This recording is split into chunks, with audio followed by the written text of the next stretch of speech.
Bonjour mesdames et messieurs et bienvenue à ce nouvel épisode de Horreur Critique. Voici John Carpenter. Cet homme est considéré comme l'un des plus grands réalisateurs de films d'horreur de toute l'histoire du cinéma. Notamment grâce aux films comme Halloween, They Live et puis Christine. John Carpenter a aussi réalisé ce qu'il appelle sa trilogie de l'Apocalypse, soit les films comme Prince of Darkness, In the Mouth of Madness et le film dont je vous parle aujourd'hui, The Thing.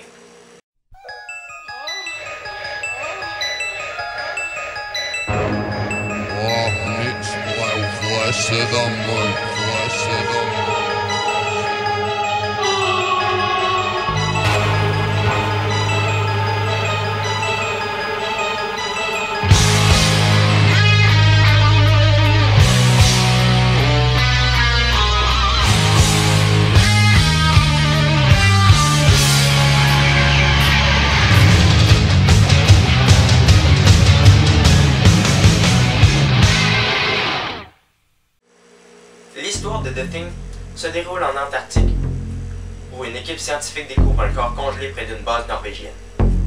Une fois décongelé, le monstre reprend vie et se métamorphose en toutes sortes d'horribles choses, dont les membres de l'équipe.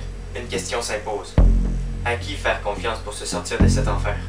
The Thing, en plus d'être inspiré du roman Who Goes There de John Campbell, il s'agit en fait d'un remake du film de 1951, The Thing from Another World. Carpenter en avait décidé ainsi parce qu'à l'époque, lorsqu'il était petit, ce film-là lui avait causé des cauchemars pendant une semaine. J'ai trouvé l'histoire du film très originale. Je l'ai adoré. Le film a été réalisé en 1982 et laissez-moi vous dire que c'est l'une des meilleures réalisations que j'ai vues à date. Carpenter apporte à son film tout le suspense nécessaire pour nous donner des frissons.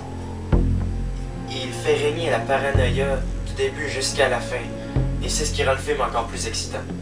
Le seul et unique défaut, c'est que le film comporte une fin qui m'a laissé sur ma faim. Comme avec la plupart des films de John Carpenter, The Thing aurait pu durer au moins 20 minutes de plus. On a choisi plusieurs bons acteurs pour The Thing, soit Kurt Russell en premier plan. Il est très bon. On suit son évolution psychologique du début jusqu'à la fin. Et on y croit vraiment.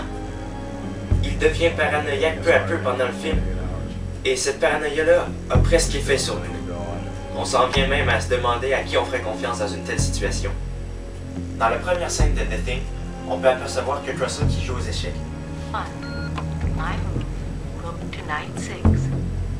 La voix robotique, il s'agit en fait de la voix de Adrienne Barbeau, qui était à l'époque la femme de John Carpenter.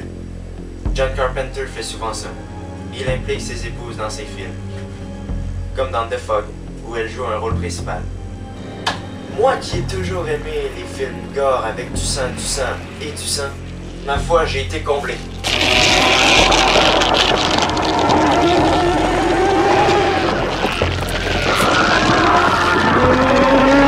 J'adore ça. Le 14 octobre 2011 sort The Thing. Je suis allé le voir le jour de sa sortie. Dans ma tête, je croyais que c'était un remake. Mais en fait, il s'agit d'une préquelle. C'est-à-dire une histoire qui se passe avant les événements du film de 82. Vu que ce film-là n'est pas encore sorti en DVD, je pourrais pas en faire une critique. Mais inquiétez-vous pas, dès qu'il va sortir, je vais critiquer ce film. Donc en gros, John Carpenter's The Thing est un excellent film que je recommande à tous. Malgré quelques petits défauts, il se mérite une note de 8 sur 10. J'espère que vous avez apprécié cette vidéo. Revenez-moi pour un nouvel épisode de Horreur Critique. Et surtout, n'hésitez pas à vous abonner à ma chaîne. Salut!